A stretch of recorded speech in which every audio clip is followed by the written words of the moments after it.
अस्सलामुअलैकुम dear friends आप मेरे चैनल पर पहली बार आए हैं तो मेरे चैनल को ज़्यादा से ज़्यादा सब्सक्राइब करें, लाइक शेयर और कमेंट करें, बेल आइकन का बटन दबाना ना भूलें। शहरजाद ने कहा, बादशाह सलामत।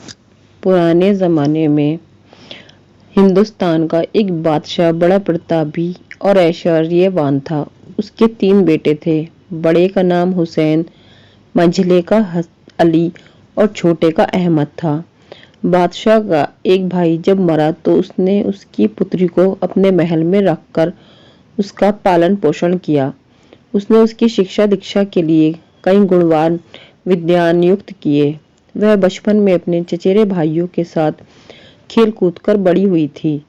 पहले बादशाह का विचार था कि अपनी भतीजी का विवाह किसी अन्य शहजादे से करे, लेकिन उसे मालूम हुआ कि तीनों शहजादे अपनी चचेरी बहन पर मुकद्दर है। उनमें से हर एक की इच्छा है कि उसका विवाह शहजादी के साथ हो। बादशाह को बड़ी चिंता हुई कि इस समस्या का समाधान कैसे किया जाए। यह तो स्पष्ट हो ही गया था कि अगर उसका विवाह किसी बाहरी राजकुमार से किया जाएगा तो उसके तीनों ही पुत्र दुखी होंगे। संभव है कि शहजादी के हमेशा निगाहों से दूर होने के कारण उनमें से कोई आत्महत्या कर ले। यह भी संभव है कि उनमें से कोई क्रोध के वशीभूत होकर अपने पिता ही से विद्रोह कर बैठे। अगर उनमें से किसी एक के साथ शहजादी का विवाह किया जाता तो बाकी 2 दुखी होंगे और सोचेंगे कि हमारे साथ अन्याय किया गया है। इस निराश की स्थिति में वह ना जाने क्या करे। बादशाह अजीब उलझन में पड़ा था। उसकी समझ में इस जटिल समस्या का कोई समाधान नहीं आ रहा था। बादशाह कई दिनों तक इस पर विचार करता रहा कि तीनों पुत्रों में से वह अपनी भतीजी नूर निहार के लिए किसी का चुनाव किस प्रकार करे।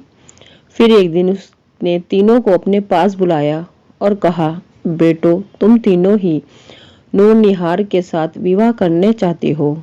नूर निहार सभी से ब्याही नहीं जा सकती, किसी एक ही से ब्याही जाएगी। मेरी नज़र में तुम तीनों बराबर हो। मैं किसी एक को नूर निहार के लायक समझकर बाकी 2 के दिलों में यह विचार पैदा नहीं करना चाहता कि मैं उन्हें घटिया इंसान समझता हूँ। इसलिए मैंने एक तरकीब सोची है। यह तो स्पष्ट है कि तुम में से 2 को नूर निहार से हाथ धोना है और इस कारण इन 2 को दुख भी होगा, किंतु उन्हें यह महसूस नहीं होगा कि उनके साथ अन्याय किया गया है।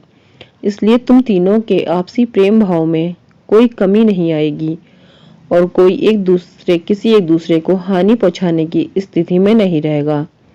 मैंने यह उपाय सोचा है कि तुम तीनों अलग-अलग देशों की यात्रा करो और मेरे लिए सुंदर और दुर्लभ वस्तुएं लाओ। एक शहजादा का भेंट लाना ही यथेष्ट है। जिस शहजादे की भेंट मेरी निगाह में सबसे विचित्र होगी, उसी के साथ शहजादी नूर निहार का विवाह होगा। इस प्रकार इस विवाह का फैसला मेरे हाथ नहीं, बल्कि तुम लोगों के भाग्य और पुरुषार्थ के साथ होगा। तुम लोगों को अपनी यात्राओं के लिए पर्याप्त और बराबर मात्रा में धन मिलेगा। मुझे आशा है कि तुम तीनों ही इस परीक्षा के लिए तैयार हो जाओगे और इसका जो भी फल होगा उसकी तुम्हें कोई और किसी से शिकायत नहीं रहेगी। तीनों राजकुमारों ने पिता का प्रस्ताव स्वीकार कर लिया। उन तीनों को अपनी बुद्धि और पराक्रम पर पूरा विश्वास था और हर एक सोचता था कि मैं ही सबसे अच्छी चीज लाऊंगा और नूर निहार का हाथ मेरे हाथ में दिया जाएगा। बादशाह ने हर एक को यथेष्ट धन देकर विदा कर दिया, यानी बराबर धन देकर। उनमें से हर एक ने कुछ सेवक अपने साथ लिए और व्यापारियों के वेश में राजधानी से निकल पड़े। कई मंजिलों तक वे इकट्ठे गए। फिर एक ऐसी जगह पहुंचे जहां से विभिन्न देशों को रास्ते जाते थे। 2-4 दिन वहां रहकर वे अपनी अपनी राहों पर चल पड़े। इसकी पहली शाम को उन्होंने एक साथ मिलकर भोजन किया और कुछ समझौते किए। पहली बात तो यह थी, कोई 1 वर्ष से अधिक की यात्रा न करे। जो कुछ लाना हो वो 1 वर्ष के अंदर ही प्राप्त कर ले, क्योंकि परीक्षा किसी अवधि के अंदर ही होनी चाहिए। दूसरी बात यह तय की गई कि बादशाह के पास तीनों शहजादे एक साथ ही पहुंचे, ताकि किसी को शक न हो कि किसी ने अनुचित रूप से बादशाह की कृपा प्राप्त कर ली है। उन्होंने यह भी तय किया कि अगर किसी की यात्रा जल्द पूरी हो जाए तो वह इसी सराय में आकर ठहरा रहे और बाकी दोनों भाइयों की प्रतीक्षा करे, और इस तरह तीनों मिल जाएं तो एक साथ बादशाह के सामने चले। फिर वे एक दूसरे के गले मिले और अगली सुबह चल पड़े। बड़े शहजादे हुसैन ने विष्णुगढ़ नामक इलाके की बहुत प्रशंसा सुन रखी थी और बहुत दिनों से उस राज्य को देखना भी चाहता था। विष्णुगढ़ को समुद्री मार्ग ही से जाया जा सकता था, इसलिए वह कुछ दिनों की राह तय करके बंदरगाह पहुंचा और व्यापारियों के एक दल में शामिल होकर उधर को चल पड़ा। 3 महीने तक समुद्र और स्थल की यात्रा करने के बाद शहजादा हुसैन विष्णुगढ़ पहुंचा। विष्णुगढ़ में वह एक बड़ी सराय में ठहरा, जहां पर बड़े बड़े व्यापारी ठहरा करते थे। सराय में उसे विष्णुगढ़ के निवासियों ने बताया कि यहाँ का बड़ा बाजार कुछ ही दूर पर है और उसमें दुनिया की समस्त वस्तुएं, व्यापार वस्तुएं मिलती है। शहजादा हुसैन दूसरे दिन विष्णुगढ़ के मुख्य बाजार में पहुंचा। वह उसकी लंबाई चौड़ाई और शानो शौकत देखकर हैरान रह गया। बाजार में हजारों दुकानें थी जो खूब बड़ी बड़ी और बहुत साफ सुथरी थी। उनमें धूप और गर्मी का असर न हो सके, इसलिए उनके सामने बड़े बड़े साइबान लगे थे, लेकिन इन साइबानों को इस प्रकार कलापूर्वक लगाया गया था कि दुकानों में अंधेरा बिल्कुल नहीं होता था और हर चीज साफ साफ दिखाई देती थी। हर चीज के लिए वहां अलग दुकान थी। कपड़ों की दुकान पर मूल्य और गुण के हिसाब से भांति भांति के वस्त्र क्रम में लगे थे। कुछ कपड़ों पर बेल बूटे बने थे और कुछ पेड़ों, फलों और फूलों के चित्र इतनी कुशलता से बनाए गए थे कि ये चीजें बिल्कुल वास्तविक लगती थी। बाजार में कहीं कीमती कपड़ों जैसे कमख्वाब, चिकन, साटन, अतलस आदि के थानों के ढेर थे। कहीं चीनी और शीशे के बहुत खूबसूरत और नाजुक काम के बर्तन थे। कहीं अत्यंत सुंदर रंग रूप के कालीन और गलीचे रखे थे। इन्हीं सारी दुकानों को देखने के बाद हुसैन उन दुकानों पर आया जहां पर सोने चांदी के बर्तन, गहने और जवाहिरात बिक रहे थे। हुसैन को ये सब देखकर आश्चर्य हुआ और उसने सोचा कि एक ही बाजार में इतना सामान है तो नगर के सारे बाजारों में मिलाकर ना जाने कितना होगा। शहजादा हुसैन को वहां की समृद्धि देखकर भी आश्चर्य हुआ। वह ब्राह्मणों का राज्य था और ब्राह्मण लोग रत्न जड़ित आभूषणों और रेशमी परिधानों से सुसज्जित होकर घूम रहे थे और काम काज में लगे थे। उनके दास तक सोने के कड़े और कुंडल पहने हुए थे। हुसैन और बाजारों में भी घूमा। उन्हें यह भी देखा कि विष्णुगढ़ में फूल बहुत अधिक बिकते हैं। जिसे देखो वह सुगंधित फूलों के हार पहने घूमता है और सारे दुकानदार अपनी दुकानों को गुलदस्तों से सजाए रखते हैं, जिसके कारण सारा बाजार महकता रहता है। हुसैन बहुत देर तक इन बाजारों में घूमता और उनकी शोभा देखता रहा। अंत में वह थक गया और इच्छा करने लगा कि कहीं बैठकर सुस्ता ले। एक दुकानदार ने उसके थके हुए चेहरे को देखा और वह सौहार्दपूर्वक उसे दुकान के अंदर लाकर बिठाया। हुसैन दुकान की चीजें देखता रहा और एक आध चीज उसने खरीदी भी।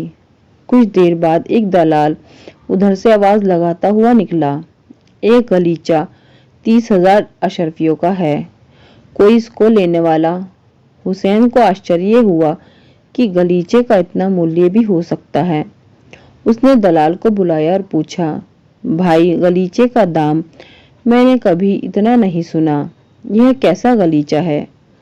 दलाल ने समझा कि हुसैन कोई मामूली व्यापारी है।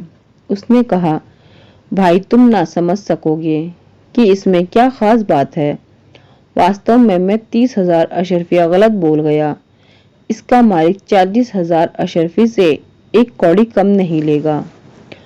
हुसैन के जोर देने पर दलाल ने उसे गलीचा दिखाया।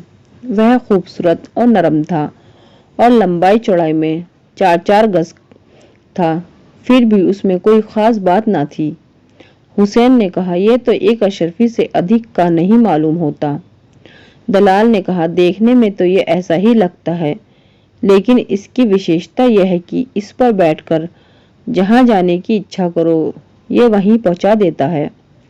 हुसैन ने कहा, अगर बात ठीक है तो मैं इसके लिए 40,000 अशरफिया दे सकता हूँ, किंतु मालूम कैसे पड़े कि इसका यह गुण है। दलाल ने पूछा कि आप कहाँ ठहरे हैं? हुसैन ने उस सराय का नाम लिया जहां वह ठहरा था। दलाल ने कहा, इसकी परीक्षा इस तरह हो सकती है कि मैं इसे यहाँ बिछा दूं, हम दोनों इस पर बैठें और उस सराय में जाने की इच्छा करें। अगर यह हम लोगों को वहां पहुंचा दे तो आपको विश्वास हो जाएगा और तभी मैं आपसे इसका दाम 40,000 अशरफी लूंगा। यह कहकर उसने दुकान में गलीचा बिछा दिया। हुसैन उसके साथ गलीचे पर बैठा और दोनों ने सराय के कमरे में जाने की इच्छा की।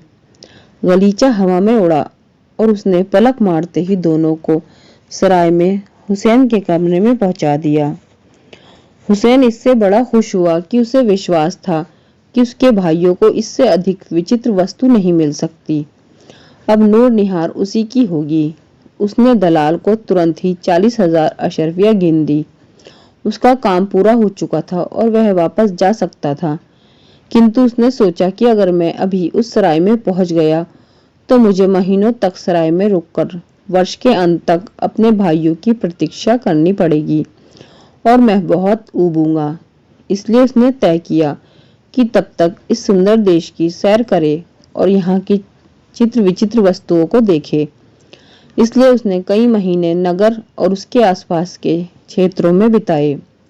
विष्णुगढ़ के राजा का नियम था कि एक सप्ताह में एक बार विदेशी व्यापारी को अपने दरबार में बुलाता था और उनके सुझाव और शिकायतें सुनता था, निर्णय लेता था। हुसैन भी वहां जाता और बातचीत में हिस्सा लेता था।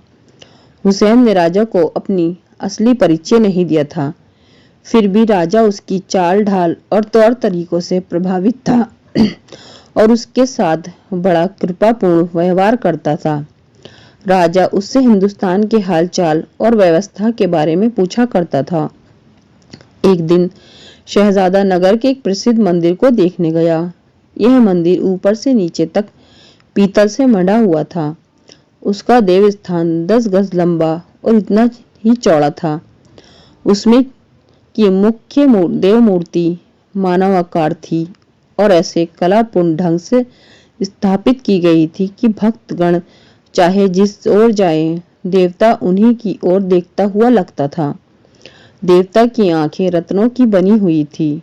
इसके बाद वह एक प्रसिद्ध ग्रामीण देवालय को देखने गया, जिसे नगर के मंदिर से भी अधिक सुंदर बताया गया था। यह देवालय एक विशाल उद्यान के अंदर बनाया था। यह उद्यान कई बीघे का था।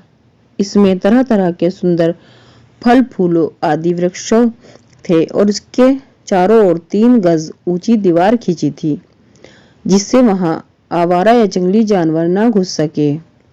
उद्यान के मध्य में एक चबूतरा था, जिसकी ऊंचाई मनुष्य की ऊंचाई जैसी थी। उसके पत्थरों को ऐसे कौशल से जोड़ा गया था कि सारा चबूतरा एक ही पत्थर का बना हुआ लगता था। चबूतरा 30 गज लंबा और 20 गज चौड़ा था। वह संगमरमर का बना हुआ था और वह पत्थर ऐसे साफ और चिकना था कि उसमें आदमी अपना चेहरा देख सकता था। इस देवालय मंडप दर्शनीय था। उसमें देवी देवताओं की सैकड़ों मूर्तियां रखी हुई थी। वहां सुबह और शाम को सैकड़ों मूर्ति पूजक ब्राह्मण और उनकी स्त्रियां और बच्चे पूजा अर्चना के लिए आते थे। वह अपने पूजन में ऐसे मगन हो जाते थे कि देखते बनता था। उनमें से बहुत से लोग ध्यान लगाए बैठे रहते, कुछ लोग पूजा की मस्ती में सराबोर होकर घंटों नाचते रहते। कुछ भक्तजन सुंदर सुरीले वाद्य वृंदों के साथ भक्ति के गीत गाते और कीर्तन करते रहते थे। मंदिर के आसपास भी मेला लगा रहता और तरह तरह के खेल तमाशे हुआ करते थे। दूर दूर से लोग विशेष अवसरों पर आते और देवताओं को भेंट करने के लिए सुंदर वस्तुएं, असंख्य द्रव्य लाते और विशेष अवसरों पर देश के प्रधान लोग तथा अन्य धनी लोग आकर पूजा अर्चना और परिक्रमा करते। शस्त्र शास्त्री विद्वान आकर भांति भांति के प्रवचन और शास्त्रार्थ करते। इनकी संख्या देखकर शहजादे हुसैन को बड़ा आश्चर्य हुआ। उद्यान के एक विशाल 9 मंजिली इमारत 40 खंभों पर स्थापित थी। उसकी अंदरूनी सजावट दर्शनीय थी। विशेष पर्वों पर जब राजा और प्रमुख सामंत देव दर्शन के लिए आते तो इसी इमारत में ठहरते और व्यापारियों तथा अन्य प्रजाजनों का फैसला भी राजा ही यही करता था। इस भवन की दीवारों पर भिन्न भिन्न पशु पक्षियों के चित्र बड़ी कुशलता से बनाए गए थे। वन, हिरन, पशुओं की आकृतियां इतनी सजीव थी कि बाहर के विशेष ग्रामीण क्षेत्र के लोग उन्हें जीवित समझकर भयभीत हो जाते थे। इसके अतिरिक्त इसी उद्यान में 3 और लकड़ी के मकान बने हुए थे। इनकी विशेषता यह थी कि उनमें काफी मनुष्यों के होने पर भी उन्हें अपनी कीलों पर चारों ओर घुमाया जा सकता था। लोग तमाशा देखने के लिए उनमें जाते और जब मकानों को घुमाया जाता तब उनमें के लोग एक जगह खड़े रहकर भी चारों ओर के दृश्य देख सकते थे। इसके अलावा जगह जगह पर मेले के दिनों में तरह तरह के खेल तमाशे हुआ करते थे। लगभग 1000 विशालकाय हाथी जो सुनहरे झूलों और चांदी के हौदों से सुसज्जित थे, राजा और सामंतों की सवारियों के रूप में आते। कुछ हाथियों पर भाड़ तमाशा दिखाते और गवैया गाते बजाते थे। कुछ हाथी के बच्चे खुद तमाशा करते थे। शहजादा हुसैन को इन हाथियों के तमाशे देखकर घोर आश्चर्य हुआ। एक बड़ा हाथी अलग अलग पहिएदार तिपाहियों पर पांव रखे अपनी सूंड से बांसुरी जैसा एक वाद्य बजा रहा था। लोग तिपाहियों में रस्से लगाकर उससे हाथी को इधर उधर भी ले जाते। एक जगह एक चौड़ा तख्त एक तिपाही पर रखा था। उसके एक हाथी का बच्चा खड़ा था। दूसरी ओर हाथी के वजन से कुछ अधिक वजन का लोहा रखा था। कभी वह हाथी जोर लगाकर नीचे आ जाता और लोहा ऊपर उठ जाता, कभी लोहा नीचे हो जाता और हाथी ऊपर टंग जाता और ऐसी हालत में तख्ते पर नाचता दिखता और सूंड से सुर ताल के साथ गाने की आवाज निकालता। जमीन पर खड़े कई हाथी भी उसके साथ इसी तरह गाते। ये सब तमाशे राजा के सम्मुख होते थे। हुसैन को इन सब चीजों को देखकर बड़ा आनंद आया और वे 1 वर्ष की मुद्दत के कुछ पहले तक ये तमाशे देखता रहा और अवधि की समाप्ति के कुछ दिन पहले अपने सेवकों के साथ गलीचे पर बैठकर उस सराय में जाने की इच्छा की जहां उसे अपने भाइयों से मिलना था। गलीचे ने क्षण मात्र में उन लोगों को वहां पहुंचा दिया। मंझला शहजादा अली व्यापारियों के एक दल के साथ फारस देश का रवाना हुआ। 4 महीने की यात्रा के बाद शिराज में जो फारस की राजधानी थी पहुंचा। वो जौहरियों के देश में था। जौहरियों के उसने साथ के व्यापारियों से अच्छी दोस्ती कर ली। वे सब शिराज की एक सराय में उतरे। व्यापारी लोग व्यापार करने बाजार गए तो शहजादा अली भी बाजार पहुंचा और वहां की सैर करने लगा। शिराज के बाजार की सारी दुकानें पक्की थी और गोल खंभों पर मंडपों की तरह बनी हुई थी। अली जैसे जैसे बाजार को देखता, शिराज की समृद्धि और पर आश्चर्य करता। वह सोच रहा था कि एक ही बाजार में करोड़ों का माल रखा हुआ है तो सारे बाजारों में कुल मिलाकर कितना माल होगा और शिराज में कितना व्यापार होता होगा। बाजार में कई दलाल भी घूम रहे थे जो ग्राहकों को भांति भांति की वस्तुएं दिखाते थे। उसने एक दलाल को देखा जिसके हाथ में 5 गज लंबी और एक बालिश्त चौड़ी एक दूरबीन थी और वह उसका मूल्य 30,000 अशरफिया बता रहा था। अली को यह सुनकर बड़ा आश्चर्य हुआ। उसने एक दुकानदार से पूछा कि वह दलाल पागल तो नहीं है जो ऐसी मामूली दूरबीन के इतने दाम मांग रहा है। दुकानदार बोला, यह यहाँ का सबसे चतुर दलाल है और रोज हजारों का व्यापार करता है। कल तक तो यह भला चंगा था, आज अगर पागल हो गया हो तो कह नहीं सकते। वैसे अगर वह इस दूरबीन को 30,000 अशरफियों में बेच रहा है तो कोई खास बात होगी। आप मेरी दुकान पर ठहरिए, वह इधर ही आ रहा है। जब आएगा तो हम लोग देखेंगे कि उसका माल कैसा है। दलाल के पास आने पर उस दुकानदार ने उसे पास बुलाकर पूछा कि तुम्हारी दूरबीन में क्या विशेषता है जो तुम इसका इतना दाम मांगते हो। उसने अली की ओर इशारा करके कहा कि यह तो तुम्हें पागल समझने लगे थे।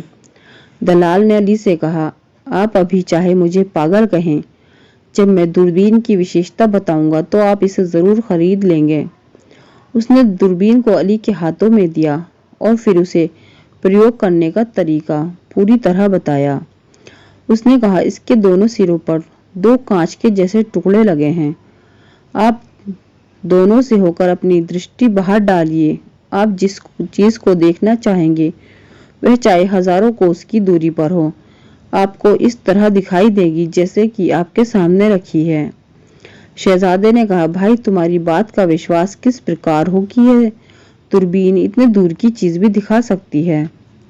दलाल ने दूरबीन उसके हाथ में दे दी और उसके प्रयोग की विधि दलाल ने दूरबीन के हाथ दे दी, दोबारा बताकर कहा, आप स्वयं परीक्षा कर लीजिए। दोनों शीशे के बीच निगाहें जमाकर आप जिस वस्तु या व्यक्ति का ध्यान करेंगे उसे ऐसा स्पष्ट देखेंगे जैसे वह आपसे 2-4 गज की ही दूरी पर मौजूद है। अली ने दूरबीन लगाकर अपने पिता को देखने का विचार किया तो साफ दिखाई दिया कि बादशाह दरबार में सिंहासन पर बैठा हुआ फरियादियों की अर्जियां सुनकर उन पर विचार कर रहा है। फिर उसने अपनी प्रेमिका नूर निहार को देखना चाहा तो वह भी अपने कक्ष में दासियों से घिरी अपने पलंग पर आराम करती दिखाई दी। वह बड़ा प्रसन्न हुआ और सोचने लगा कि मेरे भाई लोग 10 वर्षों तक संसार का चक्कर लगाएं तो भी ऐसी अद्भुत वस्तु नहीं प्राप्त कर सकते। उसने दलाल से कहा, मैं तुम्हें 30,000 अशरफिया देता हूँ, तुम दूरबीन मुझे दे दो। दलाल को इतनी आसानी से पूरा दाम देने वाला मिला तो उसने और मुंह फैलाया और कहा कि आपसे तो मैं 40,000 अशरफियों से कम नहीं लूंगा। अली ने इस बारे में दलाल से झगड़ा ना किया और 40,000 अशरफिया गिन दी। अब वह बहुत प्रसन्न था। उसे विश्वास था कि नूर निहार अब इसी की होगी। उसने सोचा कि अभी से हिंदुस्तान की सराय में जाकर भाइयों की प्रतीक्षा करने की क्या जरूरत है। अतः उसने 2-4 महीने फारस देश में सैर की लगाई कि व्यापारियों के एक दल के साथ उसे पूर्व निश्चित सराय में पहुंचा। शहजादा हुसैन 1 आध दिन पहले ही वहां पहुंचा था। दोनों भाई प्रेम पूर्वक एक दूसरे से मिले। छोटा शहजादा अहमद समरकंद की ओर गया और उस नगर में एक सराय में उतरा। वहां उसने देखा कि एक दलाल एक सेब को हाथ में लिए है और आवाज लगा रहा है कि ये सेब 35,000 अशरफियों में बिका हुआ है। अहमद ने उसे बुलाकर पूछा कि इस सेब में ऐसी क्या बात है कि तुम इसका इतना अधिक मूल्य मांग रहे हो। दलाल ने कहा, आप इसका गुण सुनेंगे तो इसके मूल्य पर आश्चर्य न करेंगे। किसी आदमी को कितना भी भारी रोग हो और वह चाहे आखिरी सांसें गिन रहा हो, इस सेब के सूंघाते ही उसका न केवल रोग दूर हो जाता है बल्कि वह तुरंत ही अपने साधारण स्वास्थ्य को प्राप्त कर लेता है और चलने फिरने लगता है। अहमद ने कहा, यदि इसमें यह गुण है तो मैं इसे अभी खरीद लूंगा, लेकिन यह मालूम कैसे हो कि इसमें यह गुण है। यह भी नहीं मालूम यह किसने और कैसे बनाया। दलाल ने कहा, यहाँ के सभी लोग जानते हैं कि इसे यहाँ के एक बड़े हकीम ने बरसों तक जड़ी बूटियों का संशोधन करके बनाया है। उसने इसे सुंघाकर सैकड़ों रोगियों को ठीक किया है, किंतु संयोग से उसे ऐसा आकस्मिक रोग हुआ कि वही इसका प्रयोग ना कर सका और मर गया। उसका सारा धन इसके बनाने में खर्च हो गया था। उसके स्त्री बच्चों ने निर्धनता के कारण इसे बेचने के लिए मुझे दिया है। इस सेब की किसी समय भी परीक्षा की जा सकती है। जो लोग जमा हो गए थे उनमें से एक ने कहा, मेरा एक रोगी मित्र मरणासन है, आप लोग उसे ठीक कर दे तो आपका एहसान मानूंगा। अहमद ने दलाल से कहा, उस आदमी को अच्छा करो। दलाल बोला, आप ही अपने हाथों से रोगी को यह सेब सुंघाकर इसका कमाल देखें। मेरा तो 20 बार आजमाया हुआ है। सब लोग रोगी के पास गए। वह बेहोश था, किंतु जैसे ही अहमद ने उसे सेब सुंघाया वह बिस्तर से उठकर खड़ा हो गया। दलाल ने कहा कि इतनी परीक्षा ली गई है, अब तो मैं इसकी 40,000 अशरफिया लूंगा। अहमद ने 40,000 अशरफिया दे दी और सेब ले लिया। इसके बाद उसने उस नगर और प्रदेश के कई महीने तक सैर की, फिर हिंदुस्तान जाने वाले एक काफिले के साथ हो लिया। कुछ समय के बाद वह उसी सराय में पहुंचा जहां उसके दोनों भाई उसकी प्रतीक्षा कर रहे थे। तीनों ही इकट्ठा होने पर बहुत प्रसन्न थे कि सभी की यात्रा सकुशल समाप्त हुई। फिर उन्होंने अपनी अपनी यात्राओं और उपलब्धियों का वर्णन किया। हुसैन ने कहा, मैं विष्णुगढ़ गया था और वह बड़ा समृद्ध देश है। वहां के निवासी बड़े शिष्ट हैं। मुझे वहां एक ऐसी चीज मिली है जो किसी को नहीं मिल सकती। तुम उस गलीचे को देख रहे हो। यह देखने में साधारण सा गलीचा लगता है, किंतु सबसे साधारण चीज है इस पर बैठने वाला। जिस जगह भी जाने का विचार करे, यह हवा में उड़कर उसे क्षण मात्र में उस जगह पहुंचा देता है। मैंने इसे 40,000 अशरफियों में खरीदा है। मैंने विष्णुगढ़ की कई महीने सैर की है और फिर भी महीनों पहले इस सराय में आ गया हूँ, क्योंकि इस गलीचे पर अपने सेवकों के साथ बैठकर जो ही मैंने यहाँ पहुँचने की इच्छा की, उसी क्षण हम लोग यहाँ पहुँच गए। इसलिए मैं यहाँ 2-3 महीने से हूँ और तुम लोग अभी आए हो। अली ने कहा, भाई हुसैन, इसमें संदेह नहीं कि तुम्हारी लाई हुई वस्तु अतिशय अद्भुत है, लेकिन मैं जो कुछ लाया हूँ वह किसी तरह कम नहीं। इस हाथी दांत की बनी दूरबीन को देखो। यह देखने में मामूली चीज मालूम होती है, लेकिन मैंने इसे 40,000 अशरफियों में खरीदा है। इसमें जिस चीज को देखना चाहो वह हजारों कोस दूर होने पर भी ऐसे दिखाई देगी जैसे बिल्कुल सामने हो। अगर तुम चाहो तो इसकी परीक्षा कर सकते हो। मैं तुम्हें इसके प्रयोग की विधि बताता हूँ। यह कहकर उसने हुसैन को वह विधि बताई। हुसैन ने कहा कि इसमें नूर निहार को देखूंगा, किंतु जैसे ही उसने दूरबीन लगाई उसके चेहरे का रंग उड़ गया। अली और अहमद के पूछने पर हुसैन ने कहा, भाइयों, हम तीनों का परिक्रम व्यर्थ गया। हमारे जीवन का सारा आनंद खत्म होने वाला है। नूर निहार अंतिम सांसें गिन रही है। उसे कोई जानलेवा रोग हो गया है। 20 दासियों और जनाने और उसके पलंग के पास रो रहे हैं। अली और अहमद ने भी दूरबीन देखी तो ये बात पाई। अहमद ने कहा, हम सभी नूर निहार का स्वास्थ्य लाभ चाहते हैं। मैं अगर वहां अभी पहुंच जाऊं तो उसे इसी समय निरोग कर सकता हूं। यह कहकर अहमद ने सेब निकाला और कहा, तुम लोगों के गलीचे और दूरबीन की तरह इस सेब का दाम भी 40,000 अशरफी है। यह समय इसकी परीक्षा का है। इसमें यह गुण है कि किसी भी रोग के रोगी को, चाहे वह मरने वाला ही हो, यह सुंघाया जाए तो न केवल रोग दूर हो जाता है, बल्कि रोगी एकदम से अपने स्वास्थ्य की साधारण अवस्था में पहुंच जाता है। इससे नूर निहार को इसी समय ठीक किया जा सकता है, बशर्ते कि वह वहां फौरन पहुंच जाए। हुसैन ने कहा, पहुंचाने की जिम्मेदारी मेरी रही। तुम मेरे साथ इस गलीचे पर बैठ जाओ, फिर इसका खेल देखो। यह कहने के बाद हुसैन ने गलीचा बिछा दिया और तीनों भाई उस पर बैठ गए। इसके पहले उन्होंने सेवकों से कहा कि तुम लोग सराय का हिसाब चुकता करके सामान लेकर साधारण मार्ग से राजधानी को आना। गलीचे पर बैठकर तीनों ने नूर निहार के कक्ष में पहुंचने की इच्छा की और दम मारते ही वहां पहुंच गए। वहां उपस्थित लोग उनके अचानक आगमन से भयभीत हुए, किंतु उन्हें पहचानकर उन्हें सकुशल लौट आने पर संतोष अनुभव करने लगे। अहमद ने आगे बढ़कर औषधियों वाला सेब नूर निहार को सूंघाया। सांस अंदर जाते ही नूर निहार ने आंखें खोल दी और इधर-उधर देखने लगी। फिर वह पलंग पर बैठ गई और बोली, मुझे गहरी नींद आ गई थी।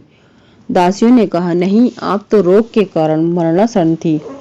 तुम्हारे तीनों चचेरे भाई अभी अभी आए हैं और शहजादा अहमद ने एक सेब सूंघाकर आपको अच्छा किया है। दासियों से यह सुनकर नूर निहार ने उसके आने पर प्रसन्नता और अहमद के प्रति कृतज्ञता प्रकट की। शहजादे भी उसे स्वस्थ देखकर प्रसन्न हुए। फिर वे तीनों सेवकों ने पहले ही बता दिया था कि तीनों शहजादों ने एकदम से नूर निहार के कक्ष में आकर उसे एक क्षण में निरोग कर दिया है। बादशाह ने उनके पहुंचने पर उन्हें गले लगाया। तीनों ने अपनी अपनी लाई हुई चीजें दिखाई और नूर निहार के पास पहुंचकर उसे निरोग करने वाला पूरा हल कहा। फिर उन्होंने कहा, अब आप जिससे चाहे नूर निहार का ब्याह कर दें। बादशाह सारा हाल सुनकर चिंता में पड़ गया। वह सोचने लगा कि अहमद ने नूर निहार को अच्छा किया है, किंतु यदि मैं उसके साथ नूर निहार की शादी करूं तो दोनों बड़े बेटों के प्रति अन्याय होगा, क्योंकि यह स्पष्ट है कि अगर अली की दूरबीन न होती तो अहमद नूर निहार की बीमारी को देख नहीं पाता, और अगर हुसैन का गलीचा न होता तो वह लोग इतनी जल्दी किस तरह आ पाते। नूर निहार के स्वास्थ्य लाभ में तीनों की लाई हुई वस्तुओं का एक असाधारण योगदान है। किस तरह शादी का फैसला किया जाए? उसने कहा, बेटो, तुम्हारी लाई हुई वस्तुएं एक से बढ़कर एक अद्भुत है और उनके आधार पर कोई निर्णय नहीं हो सकता। अब दूसरी प्रतियोगिता आवश्यक है। कल तुम लोग सुबह अपने घोड़ों पर तीर कमान लेकर फला मैदान में पहुंचो। मैं और अन्य अधिकारी भी वहां होंगे। तुम तीनों के तीर फेंकने की प्रतियोगिता होगी। तीनों में जिसका तीर सबसे आगे जाएगा उसी से नूर निहार का विवाह होगा। और तीनों ने सिर झुकाकर आदेश को स्वीकार कर लिया। बादशाह ने गलीचे, दूरबीन और सेब का भंडार गृह में भेजा और दूसरी सुबह सामंतों और सभासदों के साथ मैदान में पहुंचा। तीनों शहजादे भी आ गए और तीरंदाजी शुरू हुई।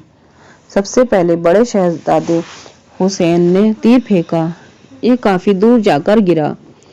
इसके बाद अली ने तीर फेंका, जो हुसैन के तीर के आगे कुछ आगे गया। फिर अहमद ने तीर चलाया तो उड़ता ही गया और आंखों से ओझल हो गया। बादशाह के सेवक काफी दूर गए, किंतु तीर न मिला। बादशाह ने अली को यह कहकर विजेता घोषित कर दिया कि अहमद के तीर का जब पता ही न चला तो कैसे कहा जाए कि वह आगे गया है या पीछे। संभव है तीर कमान से छूटा ही न हो। इस निर्णय से हुसैन को बहुत दुख हुआ। वह नूर निहार को अपने भाइयों से अधिक प्यार करता था और उसका दिल टूट गया था। उसे सारे समाज से वितृष्णा हो गई। वह अली के विवाह में सम्मिलित न हुआ, बल्कि फकीरों जैसे कपड़े पहनकर घर से निकल गया। अहमद भी दुख और ईर्ष्या के कारण अली और नूर निहार के विवाह में शामिल न हुआ, लेकिन उसने संसार का त्याग नहीं किया। वह रोज मैदान में जाकर उस दिशा में दूर दूर जाकर अपना तीर ढूंढा करता था। एक दिन वह अकेला ही अपने तीर को ढूंढने चला। उसने सोचा कि आज तो मैं उस तीर को पाकर ही लौटूंगा। वह सीधा चलता चला गया, बाएं दाएं कहीं ना देखा। कई पर्वत और घाटियां पार करके उसने देखा कि उसका तीर एक टीले पर पड़ा है। वह बड़े आश्चर्य में पड़ा कि तीर इतनी दूर किस तरह गया। पास आया तो यह देखकर और हैरान हुआ कि तीर एक चट्टान से चिपका है। वह सोचने लगा कि इसमें कोई भेद अवश्य है। तीर को पत्थर से छुड़ाकर उसने हाथ में लिया और आगे बढ़ा, ताकि तीर के यहाँ पहुंचने के रहस्य को जान सके। आगे बढ़ने पर उसे एक गुफा मिली। वह उसके अंदर चला गया। अंदर कुछ दूर पर उसे लोहे का एक दरवाजा दिखाई दिया। उसके पास जाते ही द्वार खुल गया। अंदर उसे एक ढलवा मार्ग मिला।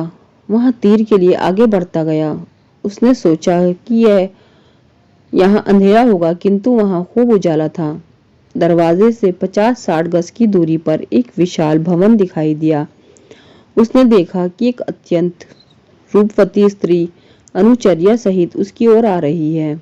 उसने सोचा कि आगे बढ़कर उस सुंदरी को सलाम करे, किंतु उसने उससे पहले ही अति मृदुल स्वर में कहा, शहजादा अहमद, इस दासी के घर में तुम्हारा स्वागत है।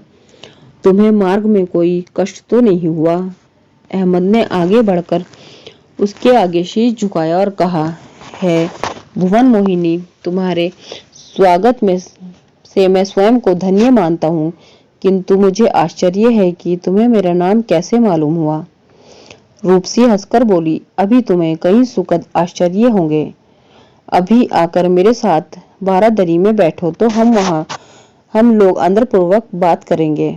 वहीं तुम्हें बताऊंगी कि तुम्हें कैसे जानती हूँ। यह कहकर वह अहमद का हाथ पकड़कर बारादरी में ले गई। शहजादे ने देखा कि बारादरी गुंबददार है और गुंबद का अंदर का भाग सुनहरा है, जिस पर बैंगनी रंग से विचित्र चित्रकारी भी की गई है। अन्य सामग्री भी अति मूल्यवान थी। शहजादी ने उसकी प्रशंसा की तो रूपसी ने कहा, मेरे दूसरे महल इससे भी कहीं अधिक सुंदर है। फिर वह शहजादे को अपने पास बिठाकर बोली, तुम्हें मुझसे नहीं जानते, लेकिन मैं तुम्हें जानती हूँ। तुमने किताबों में यह तो पढ़ा ही होगा कि पृथ्वी पर मनुष्य के अलावा जिन और परियां भी रहती है। मैं एक प्रमुख जिन की पुत्री हूँ। मेरा नाम परीबानु है। और अब तुम अपना हाल भी मुझसे सुन लो। तुम 3 भाई हो। तुम्हारी चचेरी बहन नूर निहार है। तुम तीनों ने उसे अपनी अपनी पत्नी बनाना चाहते थे। उसके लिए तुम तीनों ने अपने पिता के आदेश अनुसार दूर देशों की यात्रा की। तुम्हारे पिता ने अद्भुत वस्तुओं को लाने का कहा था। तुम समरकंद गए और वह रोग निवारक सेब लाए, जिसे मैंने ही वहां तुम्हारे लिए भेजा था। इस प्रकार मेरा भेजा हुआ गलीचा विष्णुगढ़ से तुम्हारा बड़ा भाई हुसैन लाया, और इसी प्रकार दूरबीन फारस से अली लाया। इसी से समझ लो कि मैं तुम्हारे बारे में सब कुछ जानती हूँ। अब तुम्हारी बताओ, मैं अच्छी हूँ या नूरनिहार? परिबावनों ने आगे कहा, जब तुमने तीर फेंका तो मैंने समझ लिया कि यह तीर हुसैन के तीर से पीछे रह जाएगा। मैंने उसे हवा ही में पकड़ा और लाकर बाहर के टीले की चट्टान से चिपका दिया। मेरा उद्देश्य यह था कि तुम तीर को ढूंढते हुए यहाँ आओ, जिससे मैं तुमसे भेंट कर सकूं। यह कहकर परिबावनों ने प्यार की निगाहों से अहमद को देखा और शर्माकर आंखें झुका ली। अहमद भी उसके रूप रस को पाकर उत्तम हो गया था। नूरनिहार दूसरे की हो चुकी थी और उसके प्रेम में फंसे रहना पागलपन होता। इधर परिबानो नूरनिहार से कहीं अधिक सुंदर थी।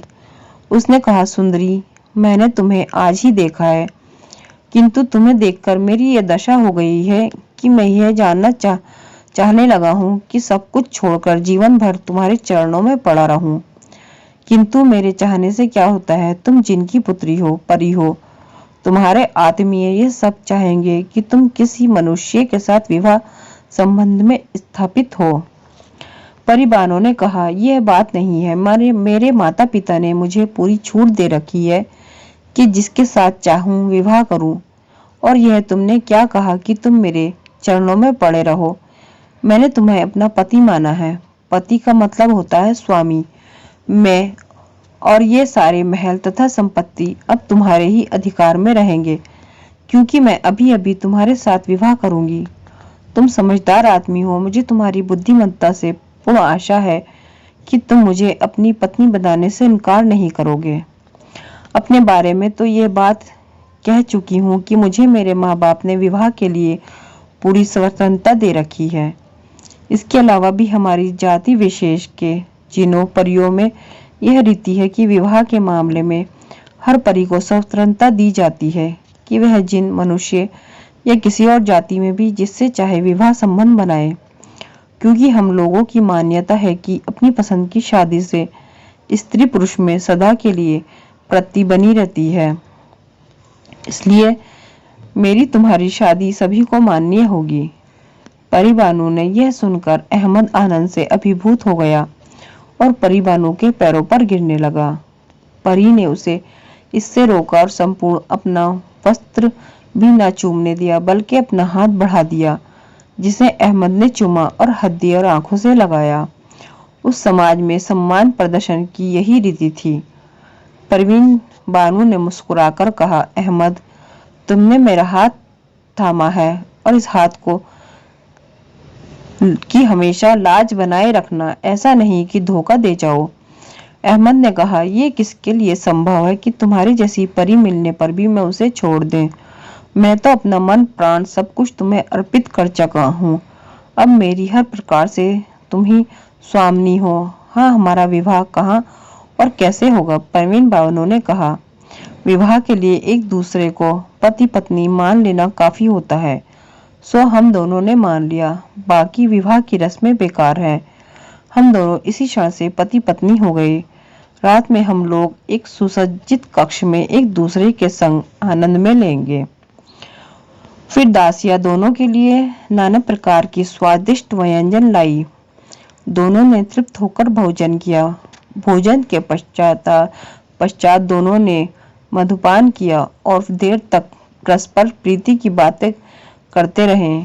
फिर परी बानू ने अहमद को अपना महल दिखाया, जिसमें हर जगह इतनी बहुतायत से रत्नादिक एकत्र थे कि शहजादे की आंखें फट गई। उसने भवन की प्रशंसा की तो परी बानू ने कहा, कई जिनों के पास ऐसे शानदार महल है जिनके आगे मेरा महल कुछ नहीं है। फिर शहजादे को अपनी वाटिका में ले गई, जिनकी सुंदरता का वर्णन करने में शब्द असमर्थ है। शाम को वह उसे अपने रात्रिकालीन भोजन कक्ष में ले गई, जहाँ की सजावट देखकर शहजादा हैरान हो गया। भोजन कक्ष में कई रूपवान सुंदर वस्त्राभूषणों से सुसज्जित गायिकाएं वादिकाएं भी थी, जो इन दोनों के वहां पहुंचते ही मीठे स्वरों में गायन वादन करने लगी। कुछ देर में भोजन आया, जिसमें भांति भांति के व्यंजन थे। कुछ खाद्य पदार्थ ऐसे थे जो अहमद ने इससे पहले चखे भी क्या थे, देखे भी नहीं थे। परवीन बानू उन पदार्थों को अपने हाथ से उठाकर अहमद को के आगे रखती और उनकी पाक विधि से उसे बताती थी। भोजन के बाद कुछ देर बाद मिठाई, फल और शराब लाई गई। पति पत्नी एक दूसरे को प्याले भर भर कर पिलाते रहे। इससे छुट्टी पाई तो एक और अधिक सजे हुए कमरे में पहुंचे, जहां सुनहरी रेशमी मसंदे, गद्दे आदि बिछे थे। वे दोनों जाकर मसंदों पर बैठ गए और उनके बैठते ही कई परियां आई और अत्यंत सुंदर नृत्य और गायन करने लगी। शहजादे ने अपने जीवन भर में ऐसा मोहक संगीत और नृत्य कभी नहीं देखा होगा। नृत्य और गायन के उपरांत दोनों शयन कक्ष में गए। वहां रत्नों से जड़ा विशाल पलंग था। उन्हें वहां पहुंचाकर सारे दास दासियां जो परी और जिन थे उस कमरे से दूर हट गए। इसी प्रकार उन दोनों के दिन एक दूसरे से आनंद पूर्वक कटने लगे। शहजादा अहमद को लग रहा था जैसे वह स्वप्न संसार में है। मनुष्य के समाज में वह ऐसे आनंद और ऐसे वैभव की कल्पना भी नहीं कर सकता था। ऐसे ही वातावरण में 6 महीने किस प्रकार बीत गए, इसका उसे पता भी नहीं चला। परी बानू के मनमोहक रूप और उससे भी अधिक मनमोहक व्यवहार ने उसे ऐसा बांध रखा था कि एक क्षण भी उसकी अनुपस्थिति अहमद को सह नहीं सकी थी। फिर भी उसे कभी कभी यह ध्यान आया करता था कि उसके पिता उसके अचानक गायब हो जाने के कारण दुखी होंगे। यह दुख अहमद के मन में उतर कर बढ़ता गया, किंतु वह डरता था कि न जाने परी बानू उसे जाने की अनुमति दे या ना दे।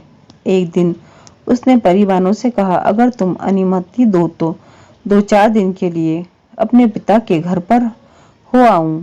यह सुनकर परी बानू उदास हो गई और बोली, क्या बात है, क्या तुम मुझसे ऊब गए हो और बहाना बनाकर मुझसे दूर होना चाहते हो, या मेरी सेवा में कोई त्रुटि है? शहजादे ने उसका हाथ चूमकर कहा, ऐसी बात मेरे मन में आ नहीं सकती। मुझे सिर्फ ये ख्याल है कि मेरे बूढ़े बाप मेरे अचानक गायब हो जाने से बहुत परेशान होंगे। मैंने तो पहले भी कहा था और अब भी कहता हूँ कि जीवन भर तुम्हें छोड़कर कहीं नहीं जाऊंगा। मुझे सिर्फ अपने पिता के दुख का ख्याल है, इसलिए जाना चाहता था। अगर तुम नहीं चाहती हो तो जाने दो, वहां नहीं जाऊंगा। परी बानो ने देखा कि शहजादा सच्चे दिल से यह बात कह रहा है और पत्नी का प्यार उसके दिल में कम नहीं हुआ है। उसने हंसकर कहा, मैं तो मजाक कर रही थी, तो मुझ पर पूरा विश्वास है। सचमुच ही तुम्हारे पिता तुम्हारी अनुपस्थिति से बहुत दुखी होंगे। तुम उन्हें देखने जरूर जाओ, किंतु जल्दी लौटना। उधर अहमद के पिता यानी हिंदुस्तान के बादशाह का हृदय वास्तव में बहुत दुखी रहता था। उसका एक बेटा नूर निहार से विवाह करके अति सुख से रहता था और इसका बादशाह को संतोष था, किंतु हुसैन और अहमद के चले जाने से उसे हृदय विदारक कष्ट भी था। अली के विवाह के 2-4 दिन बाद उसने महल के कर्मचारियों से पूछा कि हुसैन और अहमद क्यों दिखाई नहीं देते। उन्होंने कहा, शहजादा हुसैन तो संसार त्याग कर ईश्वर की खोज में फकीर बन के निकल गए हैं, लेकिन शहजादा अहमद अचानक ना मालूम कहाँ गायब हो गए। बादशाह ने शहजादे अहमद की खोज में बहुत जासूस दौड़ाए, किंतु शहजादे का पता किसी को न चल सका। बादशाह बड़ा चिंतित हुआ। एक दिन उसे मालूम हुआ कि इसी शहर में एक होशियार जादूगरनी रहती है जो तंत्र विद्या से अज्ञात बातें जान लेती है। बादशाह ने उसे बुलाकर कहा, जब मैंने नूर निहार से शहजादे का अली का विवाह किया है, शहजादे अहमद का कुछ पता नहीं चला। मैं इससे बहुत परेशान हूँ। तुम अपने जादू से मुझे बताओ कि अहमद जीवित है या नहीं। जीवित है तो किस दिशा में है और मुझसे उसकी भेंट होगी या नहीं। जादूगरनी ने कहा, इसी क्षण तो मैं कुछ भी ना बता सकूंगी, कई क्रियाएं करनी होती है। कल जरूर है मैं प्रश्नों का उत्तर दूंगी। बादशाह ने कहा, तुम ठीक सूचना दी तो मैं तुम्हें मालामाल कर दूंगा। इस समय तुम घर जाओ और जो क्रियाएं जरूरी है वह करो। जादूगरनी दूसरे दिन आकर बोली, मैं जादू से यह तो जान लिया है कि शहजादा अहमद सही सलामत है, किंतु वह कहाँ है इसका पता नहीं लगा सकी। मालूम होता है कि वह कहीं बड़े रहस्यमय स्थान में है, जिससे मुझे कुछ पता नहीं चलता। बादशाह को इतने से ही बहुत संतोष हुआ कि अहमद जिंदा है। इधर शहजादा अहमद अपने पिता के घर जाने को तैयार हुआ तो परिवारों ने कहा, तुम एक बात का ध्यान जरूर रखना, अपने पिता तथा अन्य संबंधियों मित्र आदि को यह हरगिज न बताना कि तुम कहाँ रहते हो और कैसे यहाँ पर पहुंचे। तुम सिर्फ ये कहना कि मेरा विवाह हो गया है और मैं जहाँ भी रहता हूँ बड़े सुख और संतोष के साथ रहता हूँ। किसी विचित्र बात का उल्लेख न करना और इसके अलावा कुछ न कहना कि 2-4 दिन के लिए पिता के मन को धैर्य देने आया हूँ। शहजादे ने इसे स्वीकार कर लिया। परी बानो ने एक बढ़िया घोड़ा जिसका साज सम्मान रतन जड़ित था शहजादे की सवारी के लिए मंगवाया।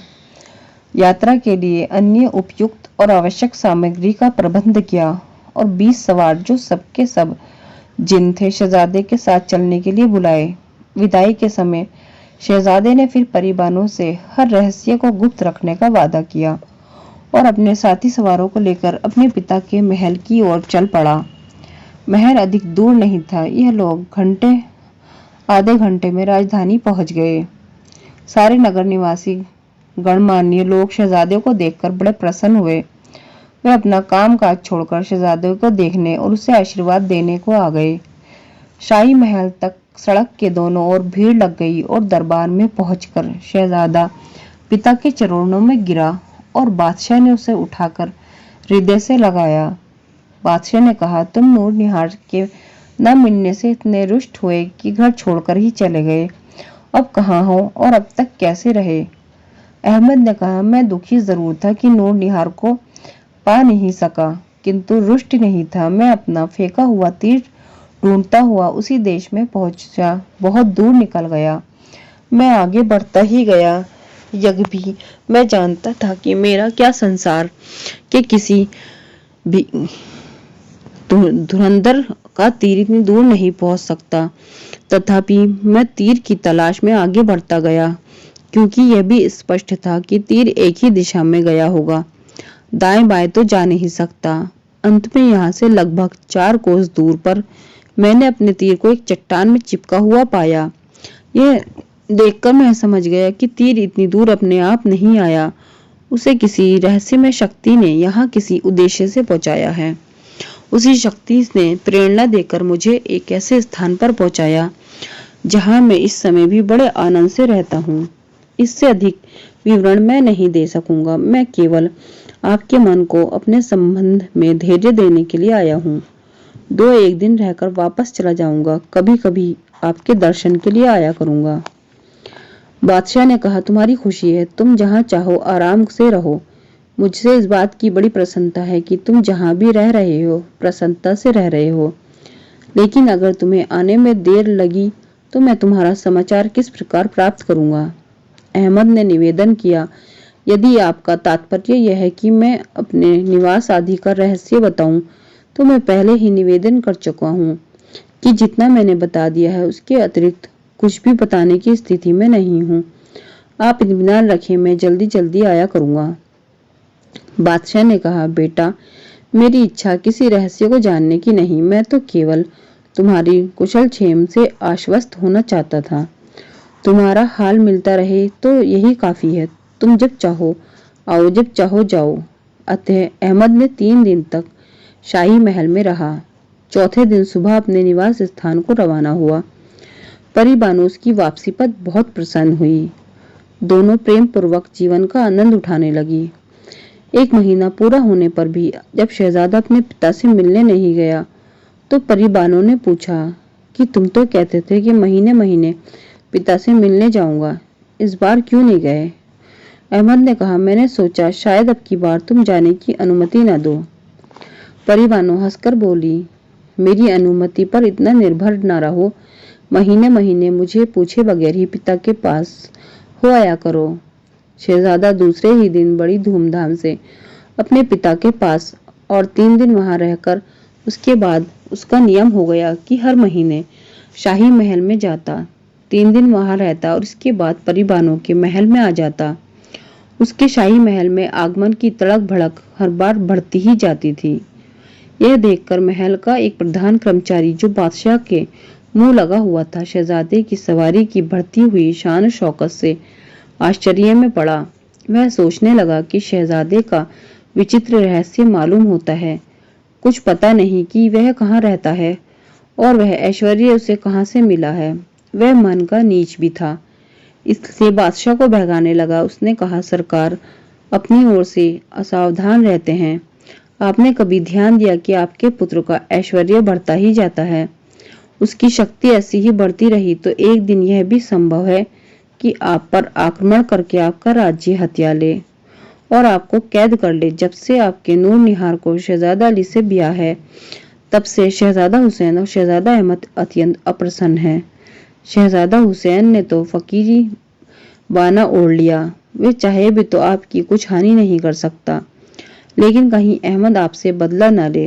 बादशाह उसके बहकावे में आ गया और अहमद का हाल जानने के लिए उत्सुक रहने लगा। इसी कर्मचारी के कहने पर उसने मंत्री की जानकारी के बगैर ही महल में चोर दरवाजे से जादूगरनी को बुलाकर कहा, तुमने अहमद के जीवित होने की बात कही थी, वह तो ठीक निकली, अब तुम उसका पूरा हाल मालूम करो।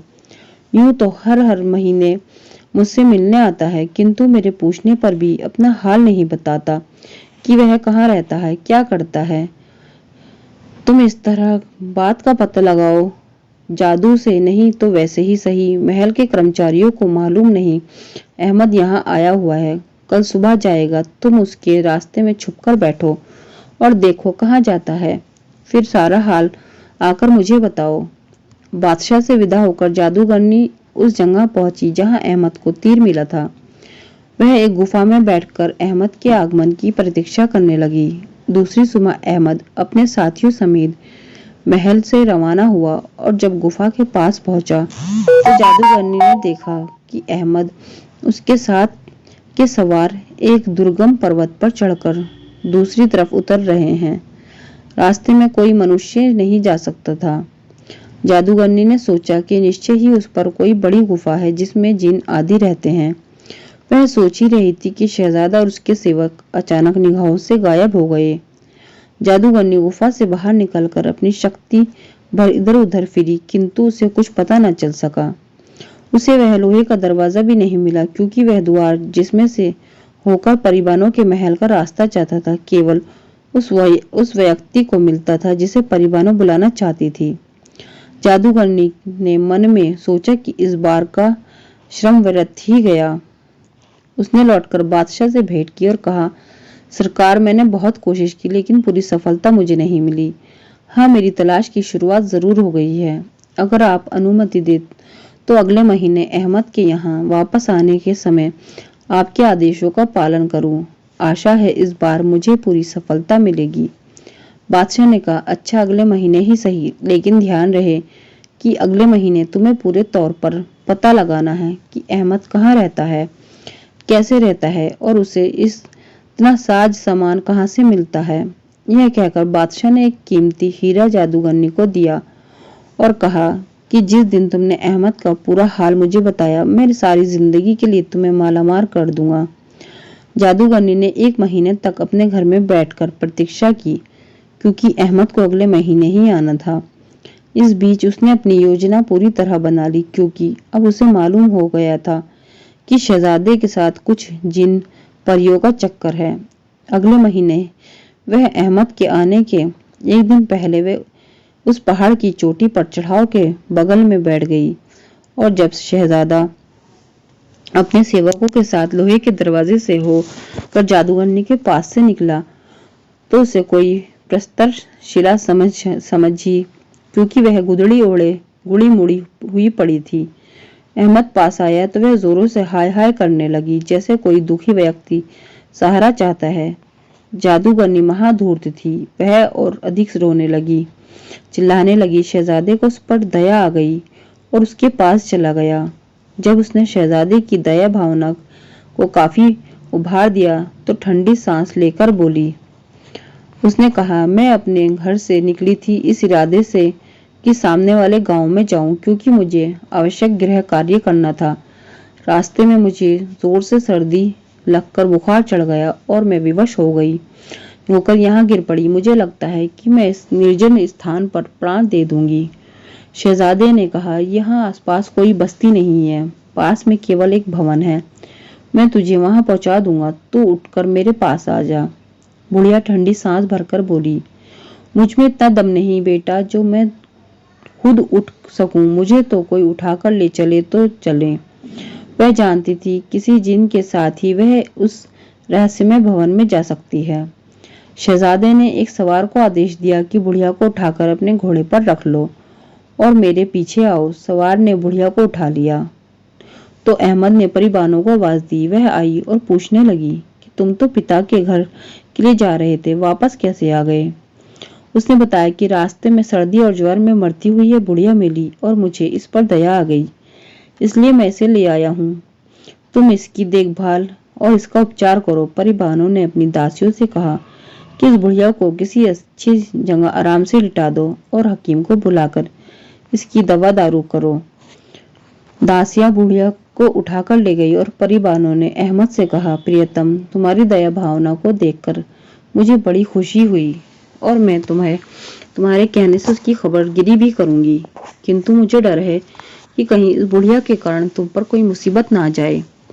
अहमद ने कारण पूछा तो परिवारों ने कहा, वह कहती है तो है कि ऐसी बीमार है कि उठकर नहीं चल सकती, किंतु उसके चेहरे पर किसी बीमारी के लक्षण नहीं दिखाई देते। मालूम होता है तुम्हारे किसी शत्रु ने तुम्हारे खिलाफ कोई षड्यंत्र किया है। अहमद ने कहा, मेरी प्यारी, भगवान करे तुम जुग जुग जियो, किंतु तुम आश्वस्त रहो कि मेरे विरुद्ध कोई षड्यंत्र नहीं होगा। मैंने कभी किसी का बुरा किया ही नहीं, तो कोई मेरे साथ शत्रुता क्यों करेगा? तुम मन से भय निकाल दो, मैं पिता के पास जा रहा हूँ। यह कहकर अहमद अपने पिता के यहाँ पहुंचा। यज्ञी बादशाह पूरी तरह दुष्ट कर्मचारी के बहकावे में आ चुका था, तथापि उसने प्रकट में अहमद के आने पर सदा की भांति प्रसन्नता व्यक्त की। उधर परी बानू के महल में वह दासियां जो बूढ़िए की सेवा के लिए नियुक्त की गई थी, उसे एक सुंदर आवास में ले गई। उस मकान में एक बड़ी कीमती सजावट का सामान था। दासियों ने बुढ़िया को एक आरामदेह पलंग पर लिटा दिया और एक दासी उसका बदन दबाने लगी। दूसरी ने एक बर्तन से एक प्याले में विशेष अर्क निकालकर उस बुढ़िया के रोगियों को पिलाया। दोनों दासियों ने उस बुढ़िया को उठाकर अर्क पिला दिया। फिर उसके शरीर पर एक लिहाफ डालकर कहा, अम्मा, अब तुम आराम से सो जाओ, कुछ ही देर में तुम बिल्कुल स्वस्थ हो जाओगी। दासियां ये कहकर चली गई। बुढ़िया बीमार तो थी नहीं, सिर्फ अहमद का निवास स्थान देखने आई थी। दासियां थोड़ी देर में आई तो वह उठकर बैठ गई और बोली, तुम स्वामिनी से कह दो कि बुढ़िया बिल्कुल ठीक हो गई है। दवा ने जादू का असर किया है। अब वह आपको आशीर्वाद देकर और आपसे विदा लेकर जाना चाहती है। दासियां उसे सारे सजे सजाए कक्षों को और दालानों से होकर बाहरी मकान में तख्त पर बैठी परी बानो के पास ले गई। जिस तख्त पर परी बानो बैठी थी वह रतन जड़ित था और उसके चारों ओर रूपवती दासियां परी बानो की सेवा में खड़ी थी। जादूगरनी इस वैभव से इतनी अभिभूत हुई कि उसकी जबान बंद हो गई और परी बानो के पांव में गिर पड़ी। परी बानो ने जादूगरनी से मृदुल स्वर में कहा, तुम्हारे यहाँ आने से मैं प्रसन्न हुई। तुम अगर चाहो तो मेरे पूरे महल को देखो। मेरी दासियां तुम्हें हर चीज अच्छी तरह दिखाएंगी। जादूगरनी ने परी बानो के सामने की भूमि को चूमा और उससे विदा हुई। परी बानो की दासियों ने पहले उसे महल के सारे भवन विस्तार पूर्वक दिखाए, फिर उसे लोहे के दरवाजे के बाहर का रास्ता दिखाया। जादूगरनी कुछ कदम आगे बढ़ी। थोड़ी दूर जाने के बाद उसने पलटकर देखा ताकि लोहे के दरवाजे की स्थिति को अच्छी तरह याद रख सके, लेकिन वह दरवाजा गायब हो गया। जादूगरनी ने इधर उधर घूमकर उसका पता लगाने की कोशिश की, लेकिन उसे सफलता नहीं मिली। इस बात से उसे बड़ी खीज हुई। जादूगरनी शाही महल पहुंची और महल के चोर दरवाजे से, जहां से वह साधारण महल में जाया करती थी, प्रविष्ट हुई। महल में उसे अपने कमरे में बुलाया, दासों से एकांत करने को कहा। बादशाह ने कहा, तुम चेहरा उतरा हुआ है, मालूम होता है कि इस बार भी तुम सफलता नहीं मिली। जादूगरनी ने कहा, नहीं सरकार, जिस काम के लिए मैं गई थी वह पूरी तो होकर आई हूँ। चेहरा उतारने का कारण कुछ और ही है। फिर उसने विस्तार पूर्वक बताया कि चालाकी से शहजादे अहमद के मन में दया भाव उत्पन्न करके किस तरह उसने उसके निवास स्थान में प्रवेश पाया और वहां क्या क्या देखा। उसने कहा, उस महल की मालिक जो परी है वह आपके बेटे की पत्नी की तरह रहती है। आप शायद ये सुनकर प्रसन्न हो कि आपकी बहू परी है और अहमद को सुख प्राप्त हुआ है। मैं कहती हूँ कि इसके कारण आपका अहित होगा, यह बिल्कुल मुमकिन है। अहमद आपसे दुश्मनी करे। आप शायद ये सोचते होंगे कि अहमद सपूत है, पर ऐसा नहीं हो सकता कि वह आपसे दुश्मनी ठाने। अहमद स्वभाव का अच्छा है, किंतु इस समय में पूरी तरह परी के बस में है और उसके कहने पर कुछ भी कर सकता है। आप अपनी ओर से होशियार रहें। अब मुझे जाने की अनुमति दी जाए। बादशाह ने कहा, तुम पर दो कारणों से बहुत प्रसन्न हो। एक तो यह कि तुमने मेरे कहने पर वह काम किया जो किसी और व्यक्ति के लिए संभव नहीं था। दूसरे इस कारण कि तुमने मेरे हित के लिए मुझे परामर्श दिया। तुम जाओ और बीच बीच में तुम्हें जरूरत पड़ने पर तुम बुलाया करूंगा। जादूगरनी ने फर्शी सलाम किया और अपने घर चली गई। अब बादशाह ने महल के उस प्रमुख कर्मचारी को बुला लिया जिसने उसके मन में अहमद के प्रति शंका डाली थी। उसने जादूगरनी द्वारा दी गई सूचना विस्तार पूर्वक उसे बताई और पूछा, अहमद अभी तो कोई बुरा नहीं सोच रहा, किंतु वह इस स्थिति में है कि जब चाहे मुझ पर हमला कर दे। तुम्हारी राय में मुझे क्या करना चाहिए? प्रधान कर्मचारी ने कहा, हुजूर, मेरी राय में अहमद को मरवाना ठीक न होगा, इससे आपकी बदनामी होगी। मेरी राय में उसे कैद में डाल देना चाहिए। बादशाह ने कहा, अच्छा, मैं सोचूंगा। प्रधान कर्मचारी विदा हुआ तो बादशाह ने फिर जादूगरनी को उसके घर बुलवाया। उसके आने पर कहा कि प्रधान कर्मचारी ने अहमद को कैद में डालने की सलाह दी है। जादूगरनी ने कहा, सरकार, इसमें बड़ा खतरा है। अहमद के साथ आपके साथ के अन्य सवारों को भी कैद करेंगे, लेकिन वे जिन हैं और जिनों को तो कोई कैद रोक नहीं सकती। वे जाकर परिबानों से कहेंगे और वे अपने पिता से कहकर जिनों की पूरी फौज आप पर हमला करने के लिए भिजवा सकती है। आप ऐसा करें कि सांप मरे और लाठी न टूटे। आप अहमद से कहें कि एक ऐसा लंबा चौड़ा डेरा लाए जिसके नीचे सारी फौज आ जाए और वह इतना हल्का भी हो कि उसके एक आदमी भी उठा ले। वह ये मांग पूरी ना कर सकेगा और शर्म से आपके पास नहीं आएगा और फिर आप उसके संभावित उत्पात से बचे रहेंगे। और मान लिया कि उसने किसी प्रकार यदि कार्य कर भी दिया तो आपको और चीजें बताऊंगी जिन्हें लाने में आप उससे फरमाइश करें।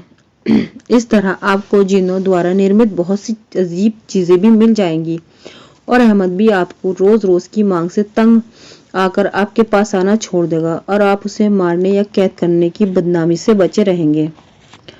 दूसरे दिन बादशाह ने मंत्री से इस योजना के बारे में सलाह ली।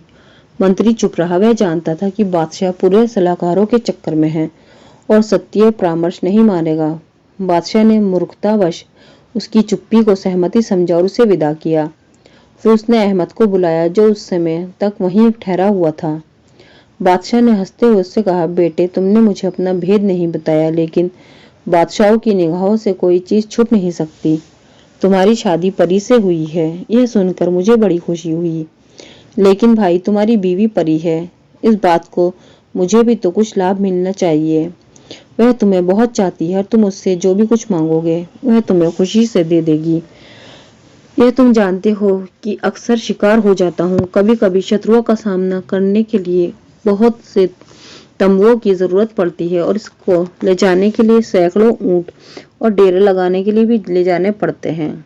अगर तुम कहोगे तो परी तुम्हें लंबा चौड़ा डेरा दे देगी जिसके नीचे सारी फौज आ जाए और साथ ही ऐसा हल्का भी होना चाहिए कि उसे एक आदमी यहाँ तक कि हम तुम भी उठा सके। अहमद ने कहा, मैं अपनी पत्नी से ऐसा डेरा मांगूंगा जरूर, लेकिन अभी से यह नहीं कह सकता कि ऐसा डेरा उसके पास है या नहीं। अगर नहीं होता तो मैं ना ला सकूंगा। बादशाह इस पर नाराज होकर बोला, यह तुम टाल मटोल कर रहे हो। तुमसे अपनी पत्नी से कुछ कहने की हिम्मत ही नहीं है या फिर उसे तुम्हारी कोई परवाह ही नहीं, वरना इतनी मामूली सी चीज परी के पास ना हो, ये कैसे संभव है।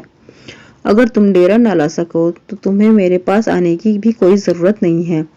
मुझे ऐसे बेटे से मिलने से क्या खुशी हो सकती है जो अपनी स्त्री से इतना भयग्रस्त है कि उससे अपने बाप की जरूरत की एक मामूली सी चीज भी न मंगा सके। अब तुम जाओ और खड़े खड़े मेरा मुंह क्या देख रहे हो। अहमद को अपने पिता का यह व्यवहार बहुत बुरा लगा। उसे अगले दिन वापस होना था, किंतु वह उसी दिन परी बानू के महल को चल पड़ा। वहां जाकर भी उसका विषाद कायम रहा। परी बानू ने पूछा, तुम एक दिन जल्दी क्यों आ गए? तुम उदास भी मालूम होते हो, क्या बात है? शहजादा अहमद ने पूरी बात सुनाई। परी बानू की भौहों पर बल पड़ गए।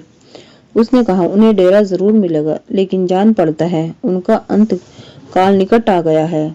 अहमद ने कहा, यह तुम क्या कह रही हो? अभी वे वर्षों तक राज करेंगे। उनका स्वास्थ्य बहुत अच्छा है और उन्हें कोई रोग शोक नहीं है। वे बड़े चैतन्य भी हैं। तुम्हारे कहने के अनुसार मैंने यहाँ का हाल उन्हें या किसी को भी नहीं बताया, फिर भी उन्हें मालूम है कि वे मेरा विवाह परी से हुआ है। परी बानो बोली, प्यारे तुम्हें याद है ना कि मैंने उस बुढ़िया को देखकर, जिसे तुम बीमार समझकर उठा लाए थे, क्या कहा था? वे बीमार नहीं थी, वे बीमारी का बहाना बना करके यहाँ का हालचाल देखने के लिए आई थी। उसी ने यहाँ का सारा हाल बादशाह से कहा है और तुम जब उसे यहाँ छोड़ गए थे तो मैंने उसके लिए एक मामूली अर्क भेजा जो किसी रोग की दवा नहीं थी। वे उसे पीते ही उठ बैठी और कुछ देर बाद विदा लेने के लिए मेरे पास आई। मैंने उसकी परीक्षा लेने के लिए उसे अपने सारे भवन विस्तार पूर्वक दिखाए। उसने बड़े ध्यान से सब कुछ देखा। मामूली बुढ़िया होती तो अपने गंतव्य स्थान को जाने की जल्दी में होती। यहाँ का हाल उसके सिवा किसी को मालूम ही नहीं हो सकता, उसी ने कहा होगा। अहमद ने कहा, तुम वास्तव में बड़ी होशियार हो, लेकिन डेरे की लिए बताओ क्या करूं? परी बाबू ने कहा, मामूली चीज है, अभी मंगाती हूँ। उसके कहने पर एक दासी मुट्ठी में बंद करके डेरा ले आई। अहमद के हाथ में उसने उसे दे दिया तो अहमद परी बानो से बोला, मजाक क्यों करती हो? इसी डेरे के नीचे फौज आएगी। परी बानो ने मुस्कुराकर दासी से कहा, नूरजहां ये समझते हैं कि मैं इनसे मजाक कर रही हूँ। तुम इन्हें बाहर लेकर जाकर डेरे का विस्तार तो दिखा दे। नूरजहां ने डेरा मुट्ठी में दबाया और शहजादे को लेकर महल से बहुत दूर एक लंबे चौड़े मैदान में गई। उसने शहजादे को डेरा खड़ा करने की तरकीब बताई और फिर डेरे को खड़ा कर दिया। अहमद ने देखा कि उसने नीचे एक या दो फौजें आ जाएं। नूरजहां ने डेरा तय किया और शहजादे के साथ अंदर आई। अहमद ने कहा, कहो तो इसे अभी ले जाकर पिता को दे दूं। परी बानो ने कहा, ऐसी क्या जल्दी है? अगले महीने अपने निश्चित समय पर जाना। शहजादा मान गया। अगले महीने वह राजधानी में गया तो महल के अंदर पूर्व में जाने में के बजाय सीधे दरबार में पहुंचा। बादशाह ने व्यंग पूर्वक पूछा, मेरी चीज तो ले ही आए होंगे? अहमद ने कहा, आपके चरणों के प्रताप से ले आया हूँ। अभी बाहर चलकर इसे देख लें। अभी आपको मेरी मुट्ठी देखकर विश्वास नहीं हो रहा होगा। बादशाह और दरबारी बड़े मैदान में गए, जहां मैदान में डेरा खड़ा कर दिया। सभी की आंखें फटी की फटी रह गई। बादशाह ने अहमद की बड़ी प्रशंसा की और उसे आराम करने को कहा, किंतु वास्तव में उसकी घबराहट बढ़ गई थी। वह सोच रहा था, वाकई अहमद की शक्ति अत्यधिक है और वह कुछ शक्ति भी हो गया है। उसने महल में जाकर फिर जादूगरनी को बुलाया और कहा, अब क्या करूं? अहमद तो मुट्ठी में ऐसा डेरा ले आया जिसमें एक या दो सेनाएं आसानी से समा जाए। उसने कुछ सोचकर कहा, अब की बार अहमद से चश्माए शेरा का पानी लाने को कहें, जिसकी कुछ बूंदे पीने से आदमी हमेशा जवान और तंदुरुस्त रहता है। दूसरे दिन उसने दरबार में अहमद को बुलाया और कहा, बेटे, तुमने बड़ा डेरा लाकर मेरी एक बड़ी जरूरत पूरी कर दी है, किंतु अब दूसरी जरूरत भी पूरी करो। मेरा बुढ़ापा आ रहा है और रोग भी उत्पन्न हो रहा है। अगर तुम अपनी पत्नी की सहायता से मेरे लिए चश्माए शेरा का स्वास्थ्यवर्धक पानी ला सकते हो तो बड़ी अच्छी बात हो। अहमद कुड़ गया कि एक चीज पाते ही दूसरी वस्तु मांग बैठे हैं। वह यह भी सोच रहा था कि परिवारों के लिए असंभव तो यह भी ना होगा, लेकिन वह इन फरमाइशों से चिढ़ेगी जरूर। उसने थोड़ी देर तक सोचकर कहा, आज्ञाकारी पुत्र की हैसियत से मुझे आपकी आज्ञा के पालन में खुशी होगी, लेकिन मैं वादा नहीं कर सकता। पत्नी से सलाह लूंगा और यदि संभव होगा तो वह जल आपकी सेवा में अर्पित करूंगा। अहमद दूसरे दिन परिबानों के महल की ओर चल पड़ा। परिबानों के सामने जाकर बोला, डेरा पाकर मेरे पिता ने तुम्हारा बड़ा एहसान माना है, लेकिन एक नई फरमाइश कर दी है। उन्हें चश्माए शेरा का स्वास्थ्यवर्धक जल मांगा है। मुझे तो यह भी नहीं मालूम कि ये चश्माए शेरा क्या है। परिबानों ने कहा, मालूम होता है कि तुम्हारे पिता ने तुम्हें तंग करने पर कमर कस ली है, इसलिए अजीब चीजें मांगते हैं। अब की बार उन्होंने उस चीज मंगवाई है जो जिन भी आसानी से न ला सके। खैर, तुम चिंता ना करो, मैं तुम्हें बताऊंगी चश्माए शेरा तक कैसे पहुंचा और पानी कैसे लाओ।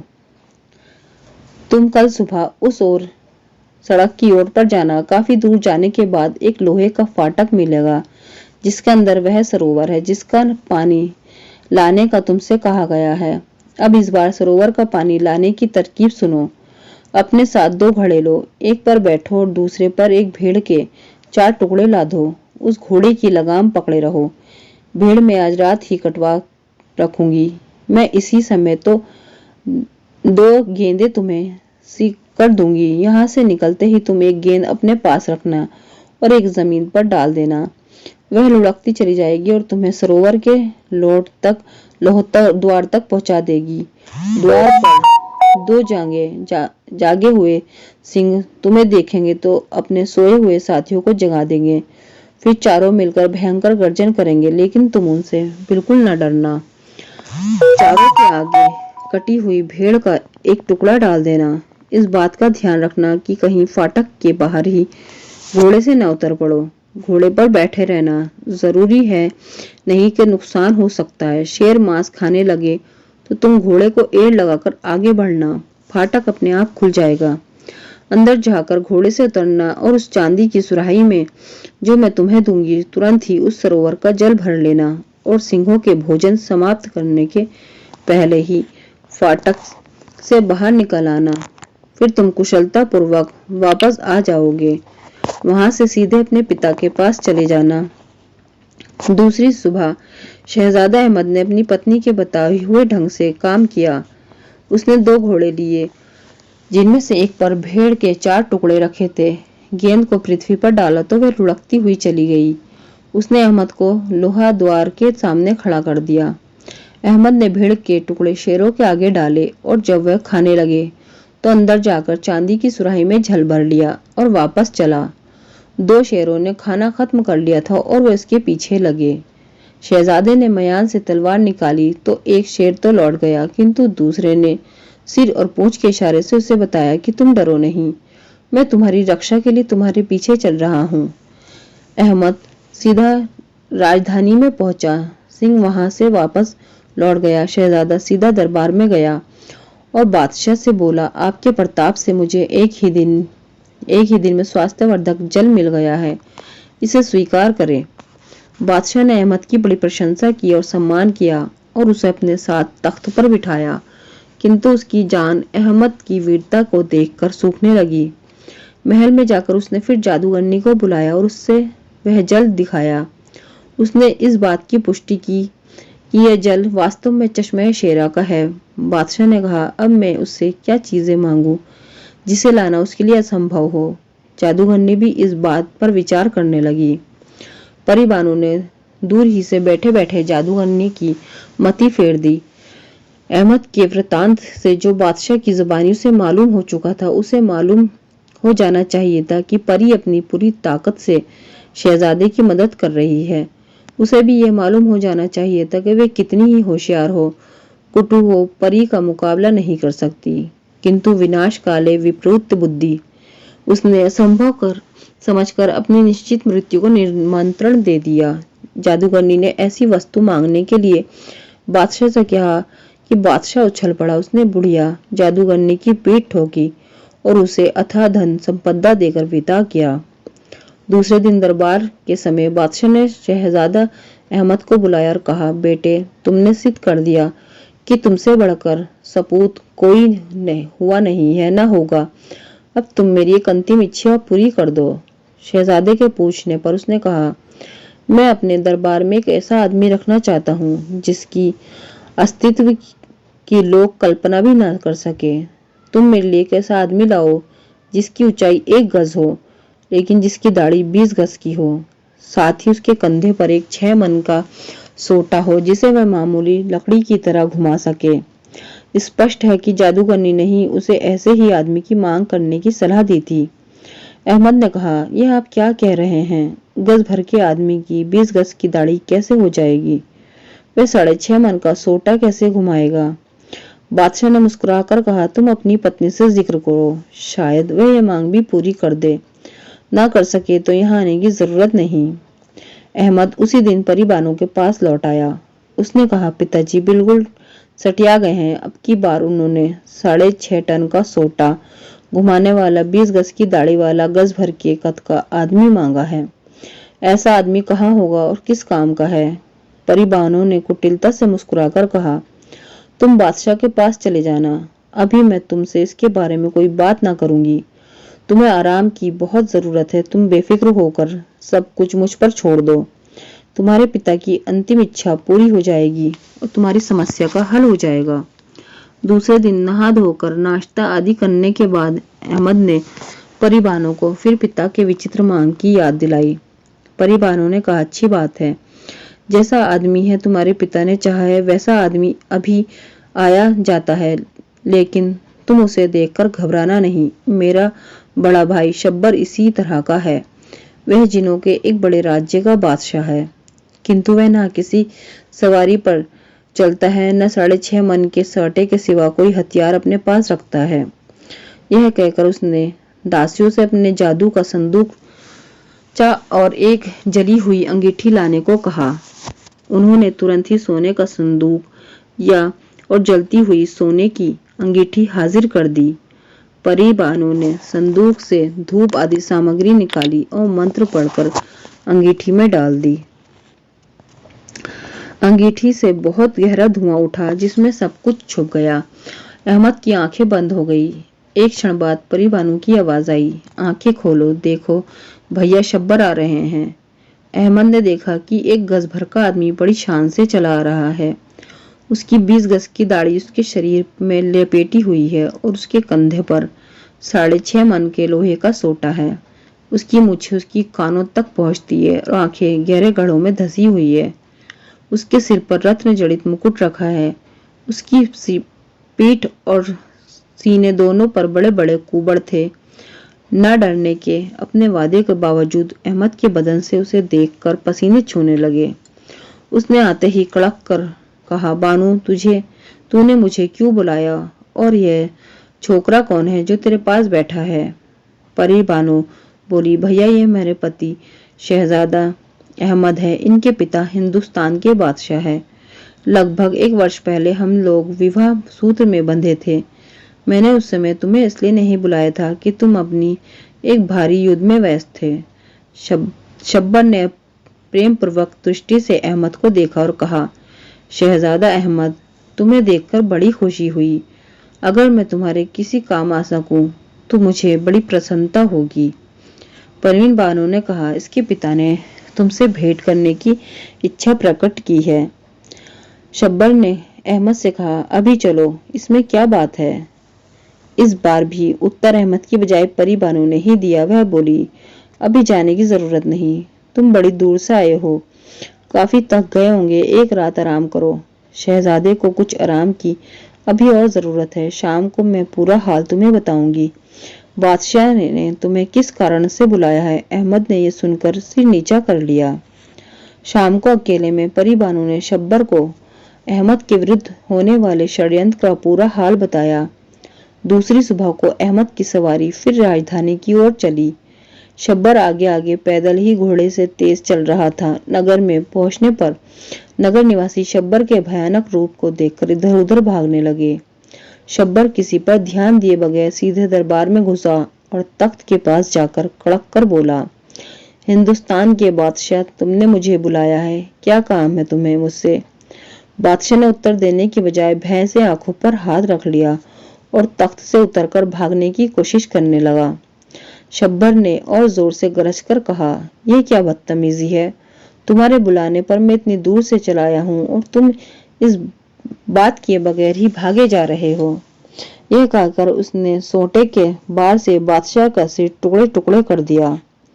इतने में अहमद भी दरबार में पहुंच गया। शब्बर ने कहा, मंत्री कहाँ है?